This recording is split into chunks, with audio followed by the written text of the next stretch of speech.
Over the years, there's been a couple of cars that have really stood out to me that I wanted to own, that I wanted to have parked in my garage and get a chance to get behind the wheel of. One of them was this 2009 ZR1 Corvette. If you know anything about Corvettes, you know that the ZR1 is the elite. That's the top of the line, the most powerful Corvette that they make that year. The Corvette ZR1 model, it's already fully loaded with everything that you could ever want. Aluminum wheels, incredible brake package, cup tires on it with a lot of grip. I remember planning a day with Rick Hendrick. We actually went to Bowling Green to the factory and took delivery of these cars. He had serial number 001, of course.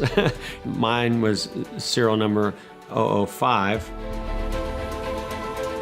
To get behind the wheel of that car for the first time and feel all that power and what it was capable of doing, the performance of it was so much fun. And of course, we weren't supposed to do any burnouts or do anything crazy, but if we did, we're race car drivers and they put us behind the wheel of these cars, how could we not?